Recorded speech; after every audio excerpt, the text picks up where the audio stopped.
Olá, a OAB TV está no ar.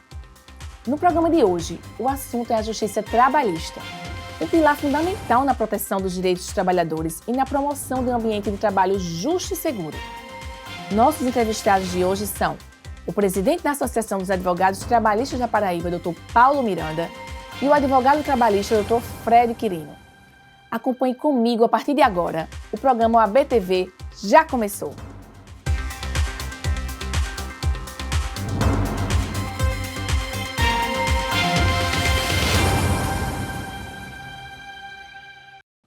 Hoje, nós recebemos o presidente da Associação dos Advogados Trabalhistas da Paraíba, Dr. Paulo Miranda. Bem-vindo, Dr. Paulo. Como Obrigado, é bom tê-lo Germana. aqui conosco. Obrigado, eu que agradeço.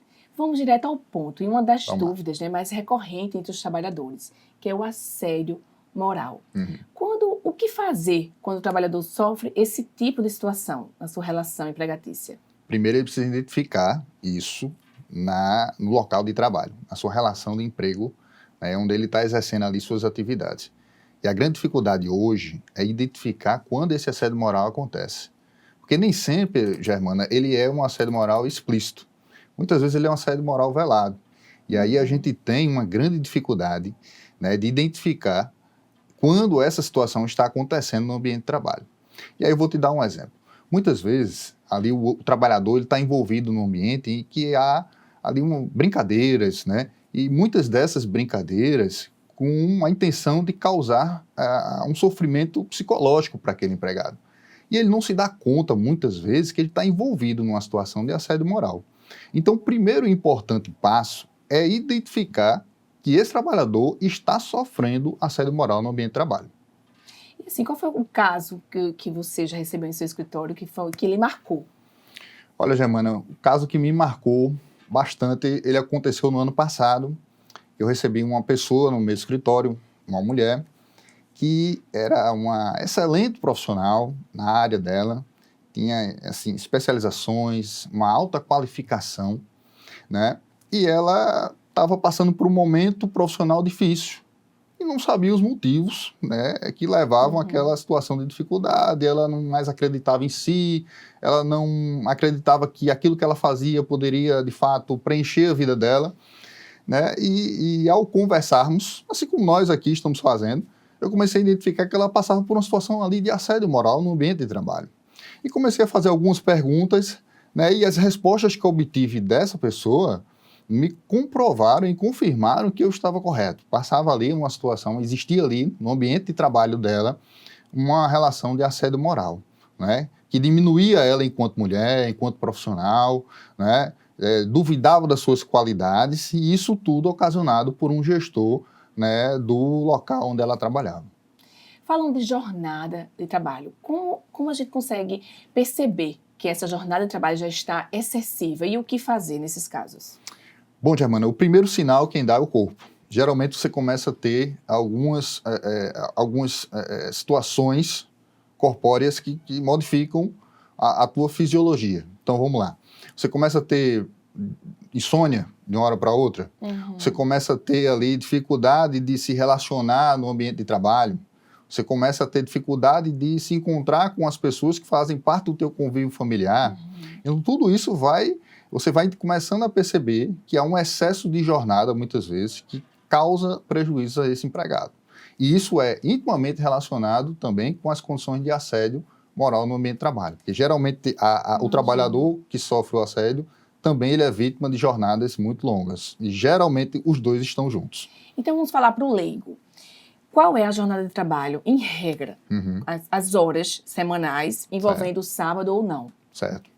Olha, a legislação brasileira, ela estabeleceu o seguinte: há um limite de horas por dia trabalhado, que é o limite a 8ª hora. Então, até 8 horas de trabalho é o limite máximo de quantidade de horas, podendo ser estendido por até 2 horas. Temos uma hora de descanso nessas 8 horas? Temos uma hora de intervalo, né? Uma hora mínima de intervalo para descanso e alimentação, né? E até 2 horas extras a mais durante a jornada diária, para que seja ali encerradas as atividades daquele dia, certo? No total, não pode ser ultrapassado as 44 horas semanais, certo? Já com as horas extras? Não. As horas extras estariam fixas. fora dessa limitação, certo? Então, são 2 horas extras a mais, Por dia. mas a jornada regular, normal, né, na semana é de 44 horas semanais. Quanto ao pagamento dessas horas extras, como funciona? A porcentagem de pagamento dessas horas extras diárias? Olha, isso vai depender da forma como a jornada de trabalho Definida, desse empregado acontece. Vamos supor que ele tem um turno diurno, ele vai receber o valor da hora trabalhada com um acréscimo de um adicional, né, que o mínimo é 50%, que é o que está lá na Constituição Federal, certo? 50% sobre a hora. Sobre a hora dele. trabalhada, certo? Agora, se a jornada desse trabalhador é noturna, ele vai receber o valor da hora trabalhada diurna, mais 50% no mínimo, acrescido do adicional noturno. Entende? Então, o cálculo dessas horas é um pouquinho diferente, a depender do turno que esse empregado trabalha. Todas essas informações são bastante complexas para os empregadores. E eu incluo, né, nesse ciclo, nesse âmbito. Quanto aos direitos, quais são os direitos que o trabalhador tem em relação a despedidas sem justa causa? Primordialmente, ele precisa entender qual é o tipo de contrato que ele está regendo aquela relação que ele tem com a empresa, certo? Mas, em geral, vamos dar regra aqui para você que está em casa entender melhor. Se você é demitido sem justa causa, você tem direito, pelo menos, a aviso prévio, férias, 13º, FGTS, multa rescisória. Isso, pelo menos, tem que estar assegurado a esse trabalhador que está demitido sem justa causa. Gente, essa é a dúvida. Eu vou aproveitar esse momento aqui, não vou deixar passar, que é uma dúvida minha. Como é que funcionam esses acordos de demissão entre o empregador e o trabalhador? Né? Qual a segurança que nós, empregadores, temos em relação a esses acordos? Bom, Germana, veja bem. A reforma trabalhista criou essa modalidade, né, em que você pode levar ao judiciário um acordo feito entre o empregado e o empregador para homologação do judiciário com validade jurídica e efeito entre as partes, né? Dando, inclusive, quitação geral ao objeto daquele contrato de trabalho que existia entre aquelas duas pessoas. Isso traz uma segurança jurídica incrível, porque antes da reforma trabalhista a gente não tinha esse cenário. Então tudo era muito assim, verbalizado. Quando documentado, era um documento que podia ser contestado posteriormente, inclusive no próprio judiciário, mas hoje não. Hoje, com a reforma trabalhista e com essa modalidade de acordo, você, empregador e o empregado, podem levar esse acordo que vocês estabeleceram ali para pôr fim ao contrato de trabalho para a homologação judiciária. E aí você precisa somente seguir alguns requisitos previstos na própria legislação e ter o acompanhamento de advogados, né? Cada um precisa estar representado por seus advogados no momento em que sentar na mesa do judiciário para levar e homologar aquele acordo. Ele não tem validade só empregado e empregador. E ali finalizar, fazer o acordo, não. Tem que ser levado ao judiciário sempre. Precisa ser levado ao judiciário para que tenha efeitos erga omnes, ou seja, para que todo mundo, né, não só as partes, mas os terceiros envolvidos ali possam, de fato, ficarem acobertados por uma proteção garantida pelo judiciário, com a outorga do judiciário, né? Gente, eu ficaria aqui o dia inteiro tirando várias dúvidas. E sei que você, aí de casa, também tem várias dúvidas. Mas vamos dar uma pausa. Eu quero agradecer a sua presença aqui, Dr. Paulo. Quem tiver ainda mais dúvidas, pode seguir o Dr. Paulo no Instagram e fazer mais perguntas. Qual é o seu Instagram? Germana, meu Instagram é Paulo Miranda ADV. É só me seguir lá. Então, e continuar, né, suas dúvidas, tirar, ele vai fazer questão de dar toda a atenção a vocês. Com certeza. Agora, vamos fazer uma pausa. No próximo bloco, o bate-papo será com o advogado trabalhista, Fred Quirino. Volto já.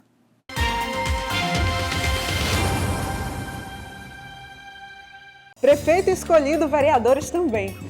Você votou e agora é hora de todos cuidarem de João Pessoa pelos próximos 4 anos. E esse novo tempo já é realidade aqui na Câmara. Novos projetos, nova sede e o maior orçamento da história de João Pessoa. Tudo isso é trabalho. E você pode acompanhar pela TV, pela internet e pelo rádio.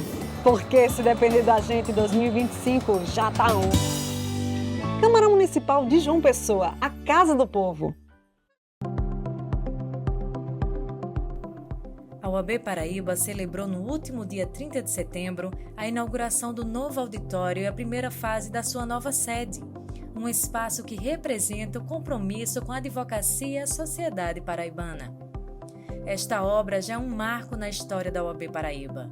Um local moderno e acessível, pensado para atender com eficiência as necessidades da advocacia. Este projeto simboliza a modernização e inovação que a instituição busca para melhor atender a classe. O auditório, equipado com tecnologia de ponta, será palco de importantes debates, eventos e capacitações, promovendo a troca de conhecimentos e fortalecendo a classe. A UAB Paraíba convida toda a sociedade paraibana a conhecer este espaço que foi pensado para ser um ponto de encontro, de aprendizado e de fortalecimento das lutas da advocacia de todo o Estado.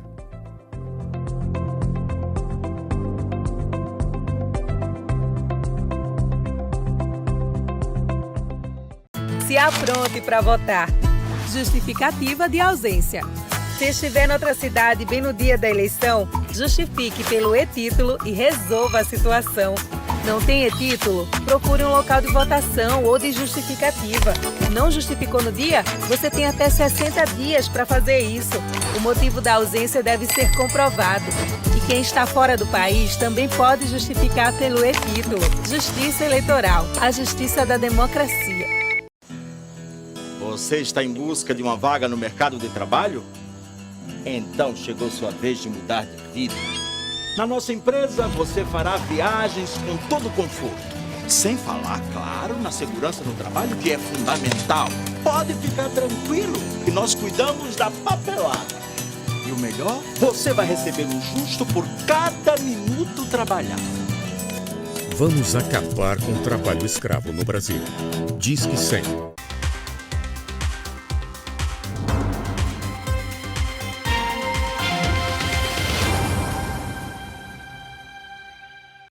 Estamos de volta com o segundo bloco da OAB TV, falando sobre direitos trabalhistas.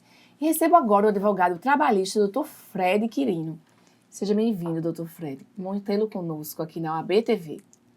Muito obrigado, doutora Germana. Uma satisfação, agradeço pelo convite. E vamos aí fazer um bate-papo, né, sobre os direitos trabalhistas da população. Eu tenho muitas dúvidas sobre o direito trabalhista.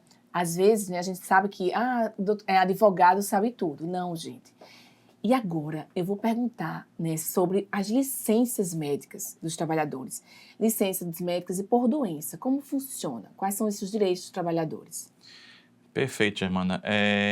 Os trabalhadores, aqueles, principalmente os chamados trabalhos formais, né, que são os trabalhos de carteira assinada, eles gozam do direito, né, à licença médica, que normalmente é conhecido como um atestado médico, né? Você tem um atestado médico, o trabalhador entra com aquele atestado médico e até o período de 15 dias, a empresa é responsável por custear aquele tempo de licença médica ali daquele trabalhador para que ele fique em casa de repouso, goze do seu período, né, que está com a sua saúde debilitada, sendo esse período de descanso e repouso de até 15 dias devidamente remunerado. Mas, caso a licença médica, né, esse afastamento médico, ultrapasse o período de 15 dias, ou seja, a partir de 16 dias, 20, 30 dias, 60 dias, aí você já precisa dar entrada num requerimento ao INSS. O INSS é quem é o responsável por cobrir essa remuneração, já tira o encargo da empresa para o INSS e o governo federal, né, cobrir essa licença do trabalhador. Ele não fica desamparado de forma alguma. Até 15 dias pela empresa e após 15 dias o INSS quem tem a obrigação de custear esse afastamento do trabalhador por motivo de saúde, né? Eu sei que isso causa uma preocupação para os trabalhadores, porque eles acham que o INSS demora a fazer os pagamentos. Isso existe mesmo? Ocorre essa demora no INSS pagamento? Exatamente. E ultimamente tem ocorrido bastante uma demora no deferimento ou não desse auxílio-doença, né?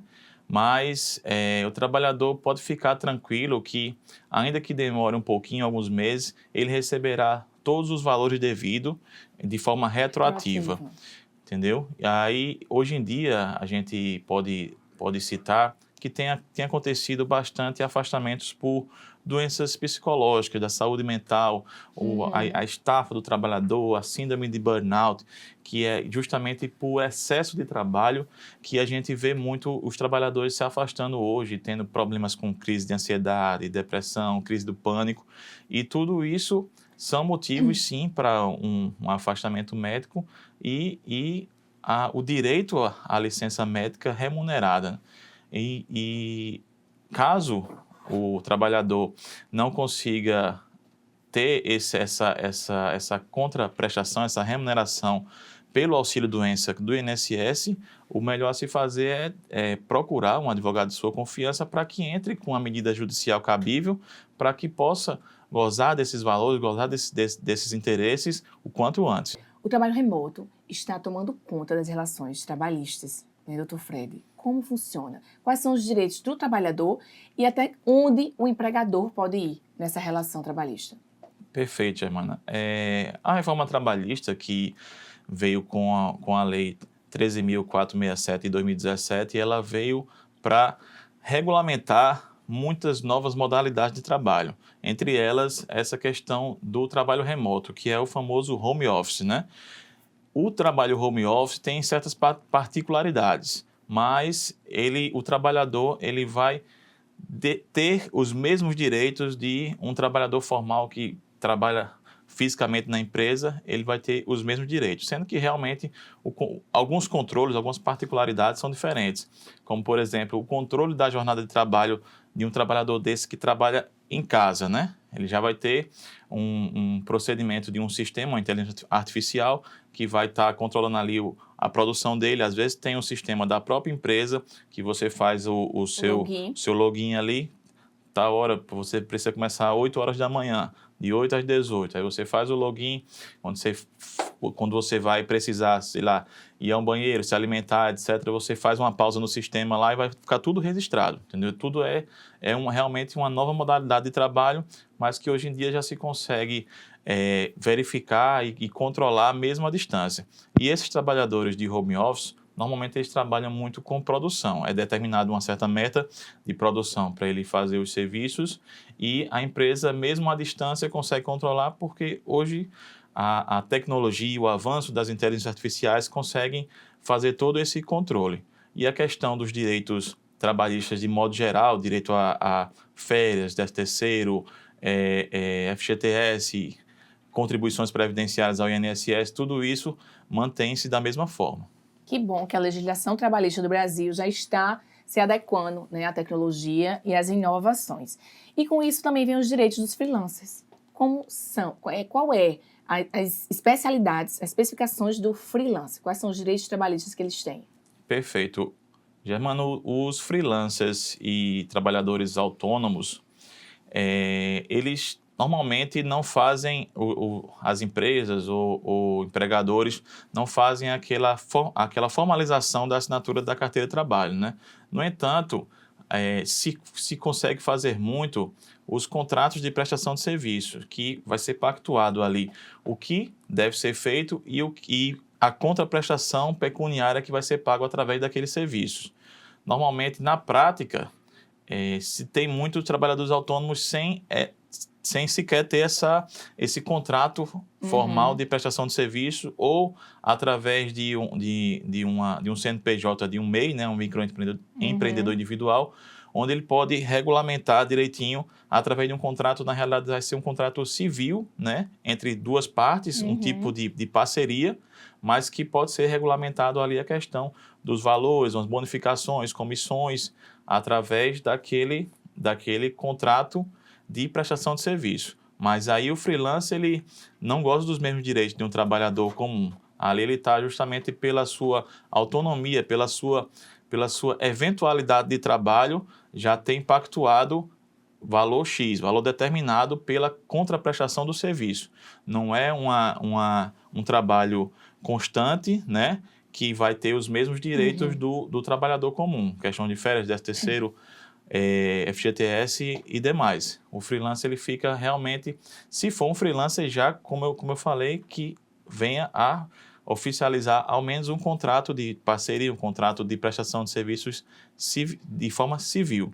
Mas é importante atentar que sim, que se esse freelancer for um trabalho contínuo de 3, 4 dias, 5 dias ou a semana inteira, ele faça um trabalho contínuo para determinada pessoa, esse trabalhador ele tem direito sim de procurar um advogado, ver as especificidades do caso e até entrar com a demanda judicial trabalhista para o reconhecimento do vínculo, para que seja equiparado a um trabalhador comum, porque na realidade estaria tendo não um freelancer, um trabalho autônomo eventual, e sim uma continuidade do trabalho que gera o vínculo empregatício. Mas vindo aqui para a realidade do Brasil, acredito que muitas relações não são formalizadas, porque nem todo mundo tem condições de contratar um advogado para fazer um contrato.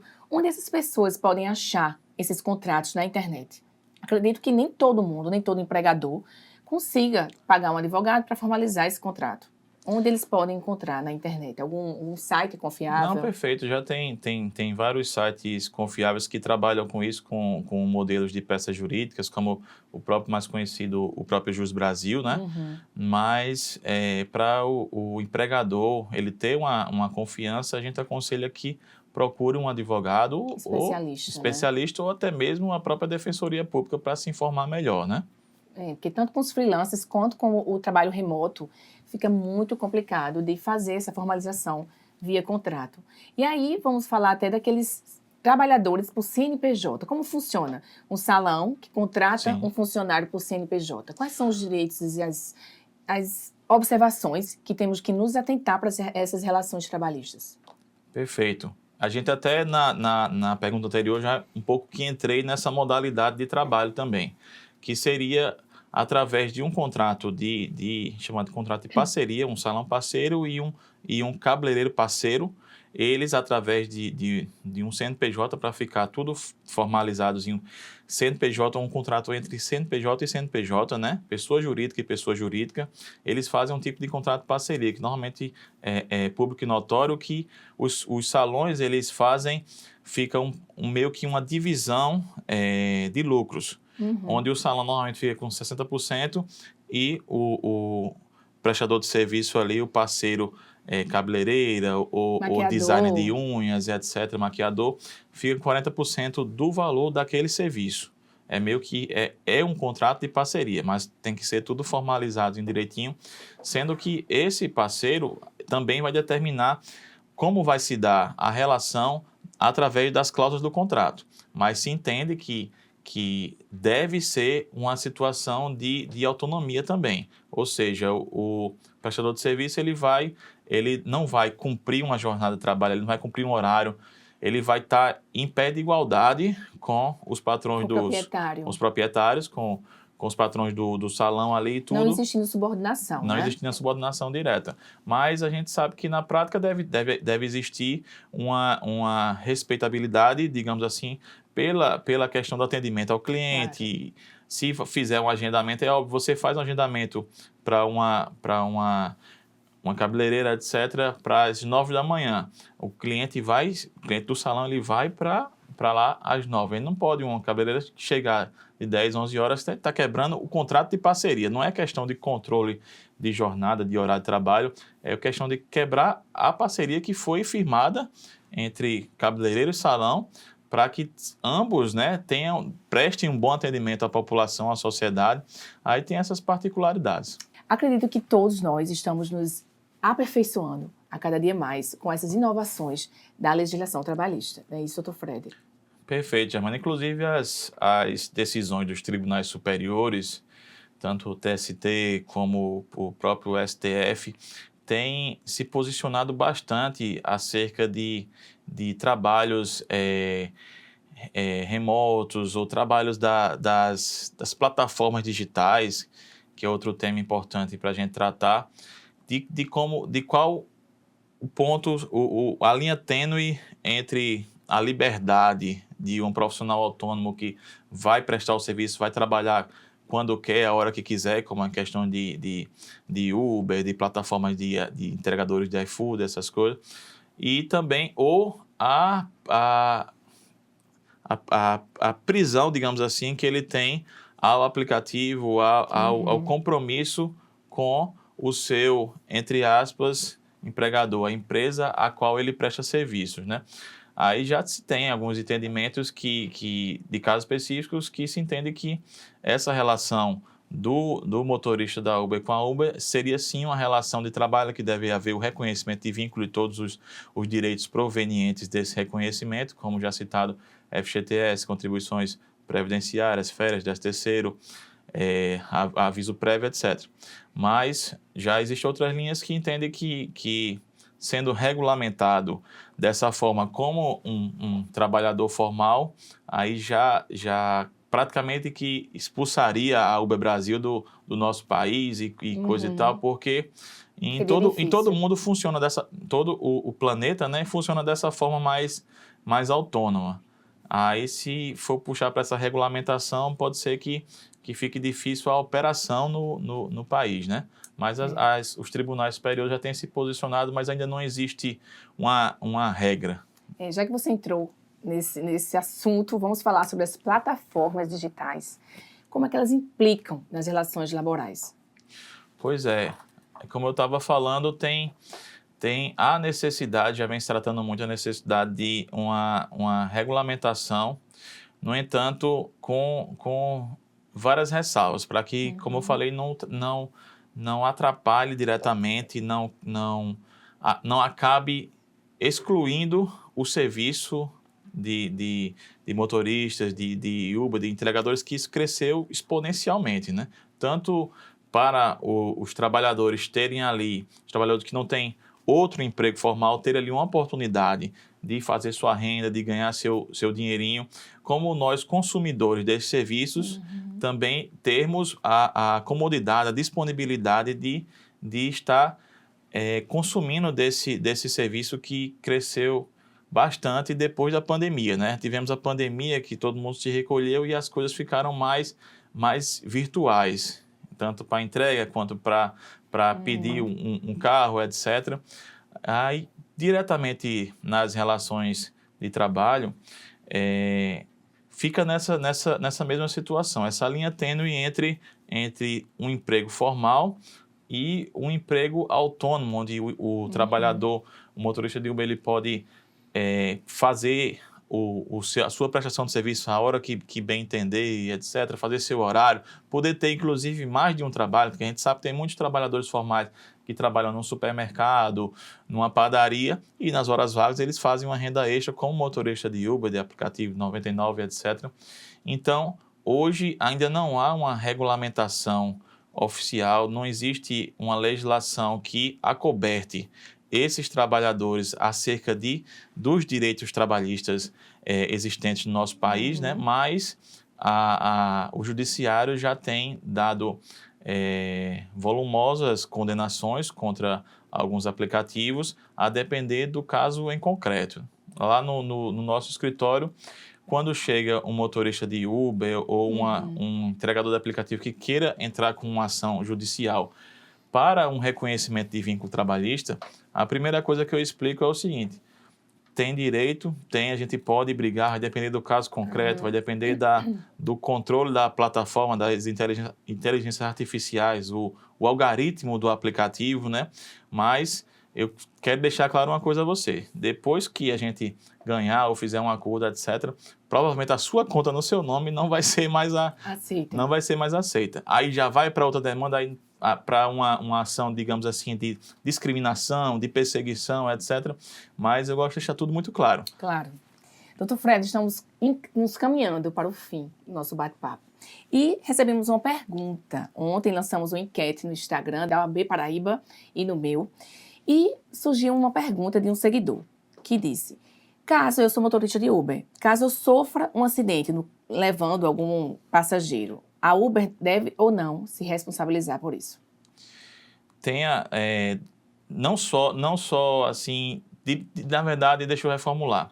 Tem a responsabilidade caso você consiga provar isso, essa relação de emprego, essa relação empregado-empresa, e você reconheça o vínculo empregatício e o dever de indenizar, de acobertar esse seu acidente de trabalho, esses custos, etc. Se conseguir provar isso, mas que é uma relação só através de ação judicial, só através de requerimento judicial. Administrativamente, de por indireto cobrar isso aí pelo aplicativo, da própria Uber, você não vai conseguir, não. Gostaria de agradecer a sua presença, Dr. Fred. Obrigada pelas informações valiosíssimas para todos nós. Muito obrigado, doutora Germana. Eu quem agradeço e estou sempre à disposição da OABTV. Para mais informações, falar com o Dr. Fred por meio das redes sociais, não é isso, Dr. Fred? @Fred Quirino. O programa OABTV fica por aqui. Gostaria de agradecer a sua audiência. Se tiver alguma sugestão para os próximos programas, entre em contato conosco através do @OABPB. Se quiser rever os programas, vai lá no YouTube. Até o próximo programa.